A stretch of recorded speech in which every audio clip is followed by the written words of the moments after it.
Bienvenidos a un estudio en la palabra. Estudios bíblicos enfocados en la cruz de Cristo.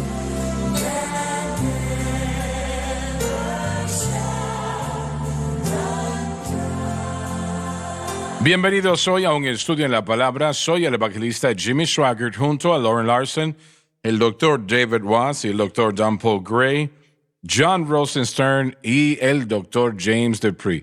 ¿Le llaman James frecuentemente? No, es Jimmy. Es Jimmy. Le pregunté a mi madre una vez, ¿por qué me nombró Jimmy en vez de James? Ella me vio con una sonrisa y me dijo, me gusta Jimmy, no me gusta James. Bueno, fue la única conversación que tuvimos. Y terminó la discusión sobre el tema. Sí, lo terminó. Bueno, muy bien. Vamos a continuar. Lo voy a recordar eso, lo voy a recordar. Queremos continuar donde nos quedamos en la previa programación. Vamos a leer el versículo 20, por favor, Lauren. Porque cuando fuisteis siervos del pecado, Esclavos al pecado. erais libres acerca de la justicia. Se refiere a nuestras vidas antes de la conversión a Cristo. En otras palabras, no pueden tener ambas cosas, justicia y pecado a la vez. No va a funcionar. Bueno, son libres de la justicia, queriendo decir que la justicia no era una disponibilidad. Sí. Y esa es la idea. Cuando somos libres del pecado, entonces el pecado ya no es donde debemos vivir nuestra vida. Y él hace el contraste entre los dos en una serie de versículos aquí. Y se regresa a Romanos 6:17.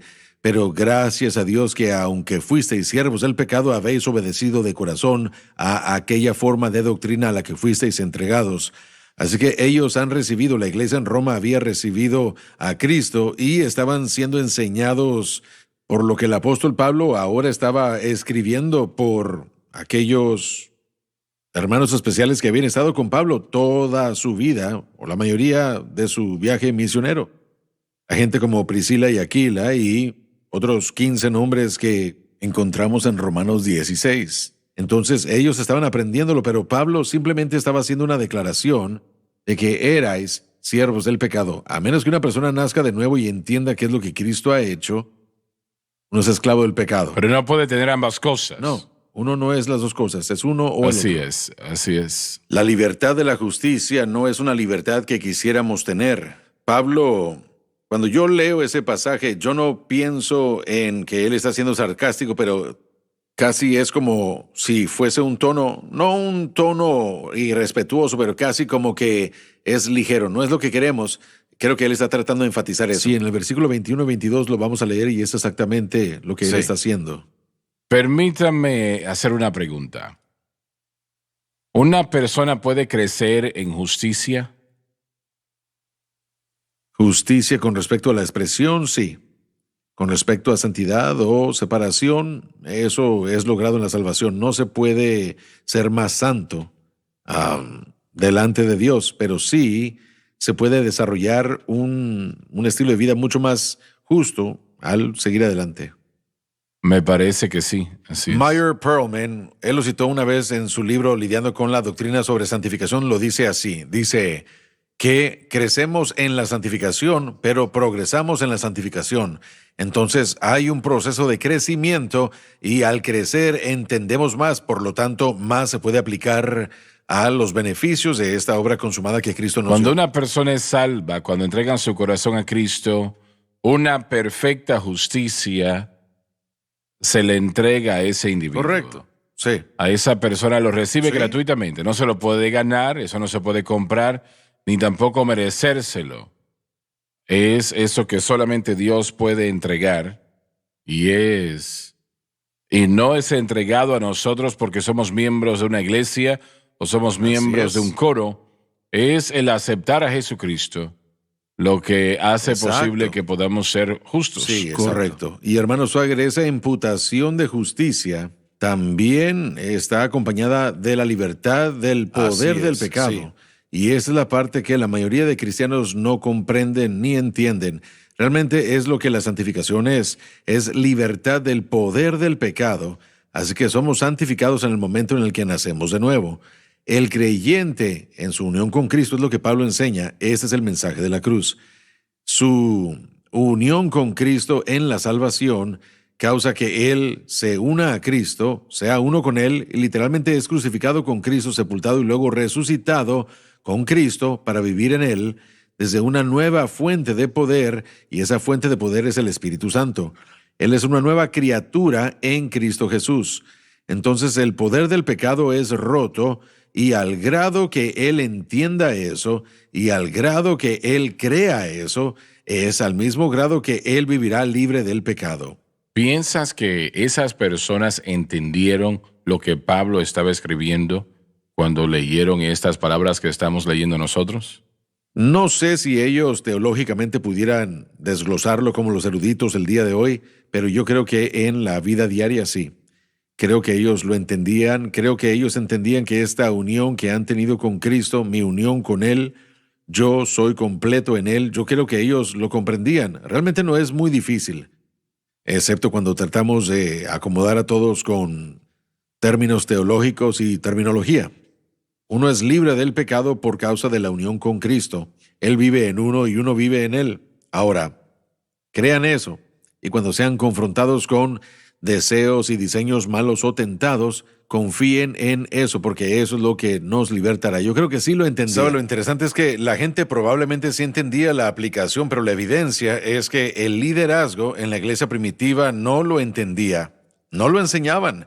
Ellos comenzaron a luchar con la deidad y la humanidad de Cristo poco después de su muerte, o poco después de la muerte de los apóstoles. Así que ya había habido un movimiento alejándose de la simplicidad de Cristo y el entendimiento, y al encontrarse con las filosofías y el gnosticismo, comenzaron a definir el cristianismo y cambiar la simplicidad que tenemos en Cristo. Y eso hizo que el movimiento de la iglesia tomara otra dirección, para cuando llegamos a Constantino y para cuando llegamos a Agustín y para cuando llegamos a la creación de la iglesia católica. Bueno, aunque tal vez al principio solamente era 1 o 2 grados, estaban tan desviados de la verdad. Fue absolutamente vergonzoso. Puedo ver y sé que los hermanos han estudiado la historia de la iglesia bastante.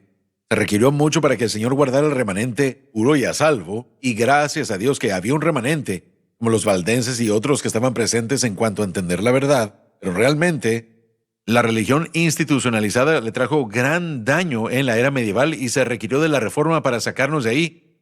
Donde yo veo que el mensaje de la cruz está ahora es en la culminación de la reforma. Finalmente tenemos el entendimiento que debió haber estado consistentemente en la historia de la iglesia, pero casi estaba nula. Tal vez porciones existían, pero ahora hay algo más completo. Tal vez es la palabra que estoy buscando, un mejor entendimiento del mensaje de la cruz, más que nunca en la historia de la iglesia anteriormente.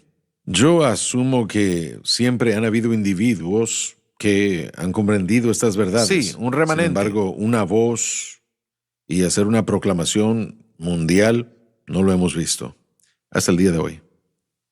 Daniel dijo y profetizó que en los postreros días habría un conocimiento más grande, que la ciencia aumentaría. Y no estaba hablando de informática, estaba hablando del conocimiento de la palabra de Dios. Y desde el derrame del Espíritu Santo en los 1900, el entendimiento de la palabra de Dios ha incrementado. Estamos a 120 años más allá de eso. Y el entendimiento de la palabra de Dios el día de hoy probablemente está en su máxima altura, de acuerdo a cómo ha estado en la historia, pero no es por causa de erudición o escolaridad, sino porque el Espíritu Santo lo ha revelado a una gran cantidad del remanente. Y eso es lo que ha traído el entendimiento de la Escritura. Eso es lo que va a traer el entendimiento de la cruz y el entendimiento del beneficio, del valor de lo que Cristo hizo. La mayoría de cristianos, siento yo, que realmente no entienden el valor de lo que Cristo hizo relativamente al pecado y todo otro aspecto de la vida. Y no quiero ser cruel ni grosero, pero nos enfocamos en tantas cosas cuando realmente lo que tenemos que hacer es regresar a ver de cerca qué fue lo que Pablo dijo en las Escrituras y de qué nos habla, de qué fue lo que Cristo hizo por nosotros para que podamos descansar en eso. Me gustan sus comentarios en 2 de Pedro 3:18. Dice, antes bien, creced en la gracia y conocimiento de nuestro Señor y Salvador Jesucristo. Su comentario dice, este conocimiento se refiere no solo a quién es Cristo, el Señor de la gloria, sino también lo que Él hizo a fin de que pudiéramos ser redimidos, que señala a la cruz. Ese crecer y ese conocimiento es crecer en el conocimiento de lo que Él hizo, no solamente de quién Él era, sino Sí, de lo que hizo sí. en el Calvario. Hemos hablado de esto antes, no creo que podemos separar quién es Cristo de lo que Él hizo en el Calvario. Pero si tuviésemos que, que identificarlo, yo creo que más era lo que él hizo que quien él era. Quien él era absolutamente necesario. No lo hubiese podido lograr sin ser quien él era. Pero aún así él tuvo que ir a la cruz. Así Tuvo es, que la ir a la cruz. cruz. Fue una necesidad absoluta. Él tenía que hacerse hombre. Piensen en esto, como Dios y en su deidad, Él no podía descender para pagar la deuda del pecado. Tuvo que humillarse. La kenosis, Él tuvo que convertirse en Sí. hombre, vivir la vida santa, justa y perfecta que no podíamos nosotros. Así que sí, lo que Él hizo al ir a la cruz para poder afectar la salvación que tenemos en nuestra santificación, para poder entrar a este caminar con Él, tenía que ser así, tenía que ser Él y tenía que hacer Sí, lo que hizo para realmente, lograrlo. No se puede separar, son sí, intrínsecos. Pablo, en su mensaje en 1 Corintios 2, dice, pues me propuse no saber entre vosotros Y cosa este alguna, sino a crucificado. Jesucristo y, conjunción, nuevo tema, a este crucificado. Así que dos diferentes temas del mismo peso, la persona de Cristo y la obra de Cristo. Eso, se necesitan las dos para la redención y su entendimiento. Y puede decirse simplemente como Jesucristo murió por su pecado, y eso puede presentar a alguien a la vida en Cristo, pero también tiene que explicarse quién Él era y qué Bueno. fue lo que Él hizo.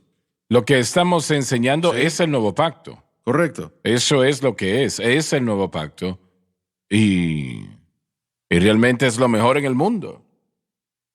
Este es el único mensaje que ayudará a la persona a vivir para Dios y vivir victoriosamente para el Señor.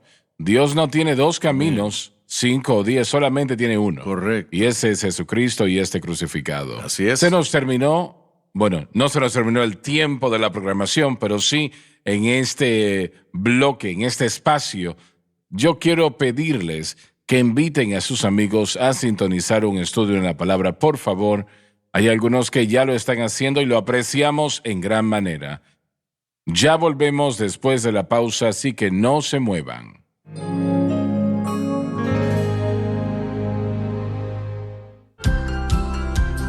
Desde el ministerio de Jimmy Swaggart, esta es la cadena Sun Life.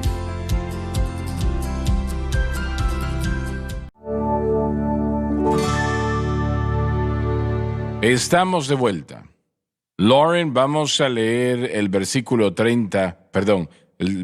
20 una vez más. Porque cuando fuisteis siervos del pecado, Esclavos al pecado. erais libres acerca de la justicia. Se refiere a nuestras vidas antes de nuestra conversión a Cristo. Ahora, permítame aclarar esto.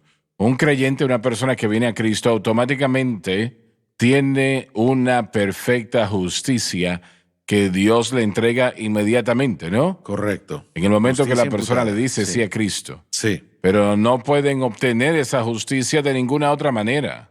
correcto. Uniéndose a una iglesia no le va a entregar eso. Sea lo que usted pueda imaginar. El ser bueno tampoco se lo va a dar. Es simplemente obedecer a Cristo y aceptarlo como Señor y Salvador, ¿no? Correcto, sí. Así es. Y Correcto. entonces, una perfecta justicia inmediatamente se le entrega a esa persona. Ahora voy a hacer una pregunta. ¿Hay un momento en la experiencia de ese cristiano cuando pierden esa justicia o pueden perderla? Solamente si pierden su fe. Bien, ¿a qué te refieres con perder su fe? Si ellos dejan de confiar en quién Cristo es y lo que Cristo ha hecho, si se alejan de la fe, si dejan de creer, entonces la justificación, que es lo que usted ha descrito, puede ser removido. Ahora, nuestros amigos que creen en Eso, con eso quiero que trates. Sí. Salvo, salvo, siempre, siempre salvo, sí, en la perseverancia de los santos, sí. Ellos van a decir que eso no puede suceder, pero yo creo que ha sucedido y puede suceder. Lo que tenemos que aclarar es que cuando la gente comete pecado no pierde su estatus. Así es. Uno no pierde el estatus de la justificación. Bueno, pero si fuese así, entonces todo el mundo ya lo hubiese Bueno, perdido hace tiempo estuviéramos siendo atrás. salvos y no salvos. Ahora, no enseñamos eso ni predicamos eso, pero sí predicamos y enseñamos que es un potencial si la persona se encuentra muy a menudo entremezclada con el pecado. El pecado tiene la capacidad de destruir la fe de una persona. La fábrica o el tejido de la fe de la persona comienza a derrumbarse. La habilidad de creerle a Dios, el corazón se endurece. Pero estás diciendo que el pecado no separa a la persona de Dios. Solo un acto de pecado no, correcto. Bien. Y esas son palabras muy sensibles aún en el Lo ámbito son, pentecostal, sí. porque se nos ha enseñado que tenemos que volver a ser salvos cada vez que fallamos. Bueno, si uno tiene una idea mala, tiene que recibir salvación otra vez. ¿Cuántas No. veces al día va a suceder eso? Si alguien Sí. dice algo malo, si uno responde mal, ¿que no eso es tan malo como cualquier otra cosa? Sí, claro que sí. Entonces, Y creo- aún si alguien decide vivir en ese pecado e ignorar la convicción del Espíritu Santo, los puede dirigir en el camino de estar totalmente caído, ¿verdad? bueno, sí, puede llevar a la persona al lugar en el que la fe será destruida. Correcto. Pero va mucho más allá de lo que pensamos, aún antes del nuevo pacto. Pensemos en Lot. Amén. Pensemos en Lot, quien se aparta de Abraham y vive en Sodoma y Gomorra. Y aún así Pedro se refiere a él como justo. Así es. Y eso lo perturbó Así a es. él día tras día tras día. Si uno puede ver a Lot y bajo esas circunstancias, y él no tenía tan buena provisión de pacto como nosotros, y podemos ver hasta dónde llegó Dios. Mire, si yo hago mi lecho en el infierno, dijo David, él me seguirá. No piensa que Lot, Nosotros descartamos a la gente más Sí. rápido que Dios. no piensa que Lot se arrepintió cuando se fue de la ciudad. Yo creo que lo hizo. Es Yo un sí. potencial, pero una vez más tenemos todo tipo de problemas con Lot.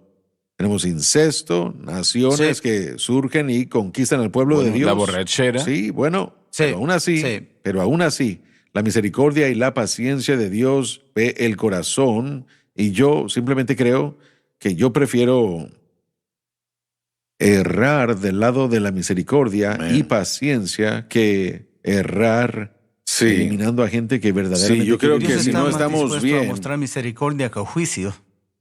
si no estamos en lo correcto, creo que mucha gente está en malas condiciones, porque la Biblia dice en 1 de Juan 1:8, Si decimos que no tenemos pecado, nos engañamos a nosotros mismos y la verdad no está en nosotros. En el versículo 9 dice, si confesamos nuestros pecados, Él es fiel y justo para perdonar nuestros pecados y limpiarnos de toda maldad. Yo no creo, miren, yo crecí pensando que si yo me desviaba un poco, o si yo hacía algo que estaba fuera de carácter o que no debía hacer, o algo que era pecaminoso, si me equivocaba, que Dios estaba listo para ya castigarme y mandarme al... Sí. Llevarte al Sí, bueno, aserradero. llevarme a la Y lo disciplina enviaría al y infierno. sí, Te y desechan. desecharme, sí. Y yo tenía que, bueno, Conversión yo- de domingo por la noche. exactamente. Cuando el evangelista predicaba el domingo por la noche, yo estaba ahí siendo salvo. Cada evangelista tenía por lo menos una conversión, porque cuando yo tenía como 13 hasta los 18, yo estaba al frente recibiendo salvación todos los domingos. El hermano Hall siguió creyendo en usted. Siguió creyendo y gracias a Dios que así fue Porque gracias a Dios, él vio algo allí, ¿verdad? pero fue parte de mi crianza pentecostal y de santidad que todo y cada pecado nos iba a enviar al infierno. Y bueno, aclaremos esto, hermanos. No estamos animando a nadie Para a nada, pecar, no, en lo absoluto. para nada. De ninguna Honestamente, manera. no tenemos que animar a nadie a pecar. La gente lo hace Sí. muy bien sola. Amén. Ellos lo hacen solos. Pero todo el proceso es que este plan de Dios consideró las incapacidades de los humanos. Así Y Él es. creó un sistema de redención, Correcto. dándonos y utilizando Efesios que dice, con toda sabiduría e inteligencia nuestro medio de salvación. Cuando decimos que Él regresa por una iglesia sin mancha y sin arruga, no va a ser por causa de lo que hayamos hecho nosotros, sino por causa Así de es. esta justicia imputada que Dios nos ha dado por causa de lo que Cristo hizo.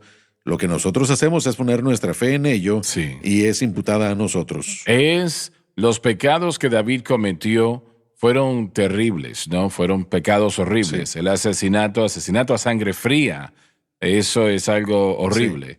El adulterio, horrible. Y David los cometió ambos. Amén. Pero leemos su oración de arrepentimiento. Y eso es lo que toma para poder llegar a la gracia de Dios una vez más. Sí, pero él no estaba perdido durante este tiempo. No. Y eso deja anonadada a la gente completamente. Dicen, bueno, ¿cómo es que Dios puede soportarnos el día de hoy?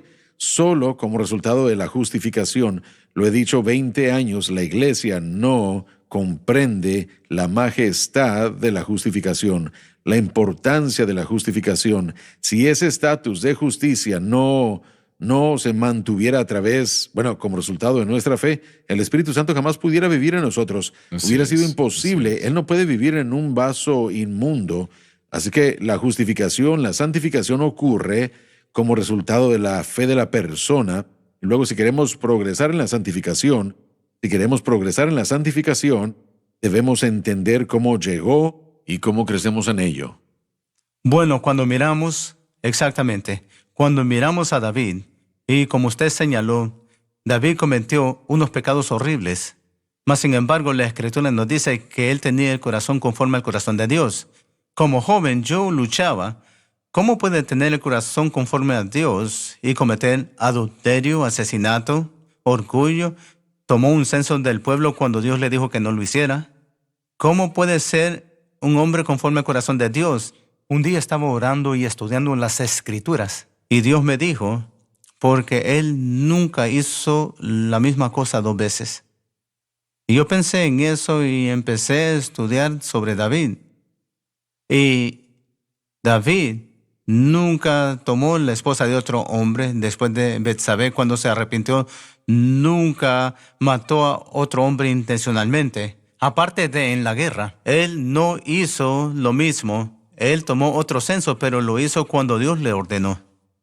Sabe, yo creo que, Dr. Dupree, el Salmo 18 y 2 de Samuel, de hecho, nos declaran, y voy a parafrasear, dice, Jehová me ha premiado conforme a la limpieza de mis manos y no me aparté impíamente de mi Dios. Entonces, ¿cómo lo puede decir?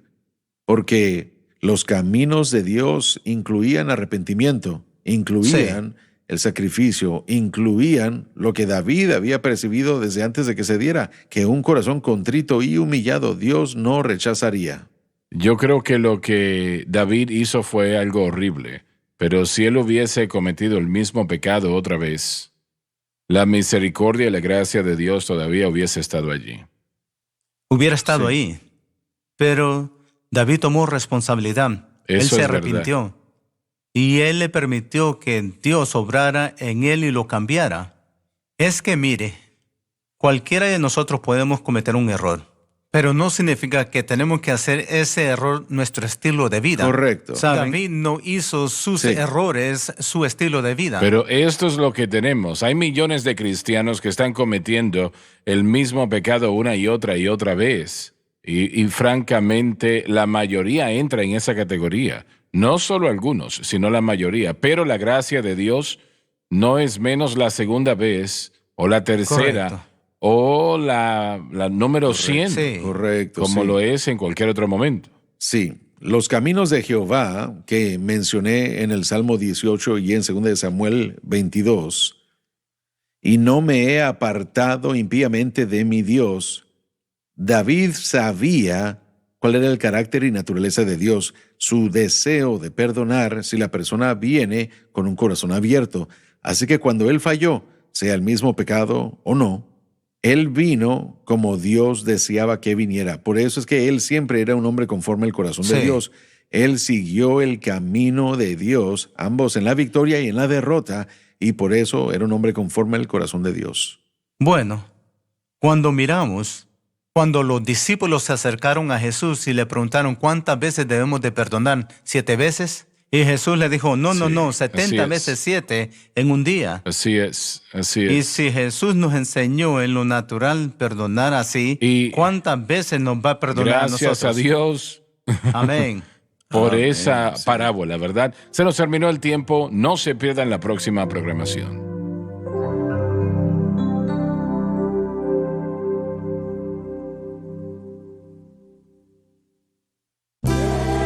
Gracias por acompañarnos en un estudio en la palabra.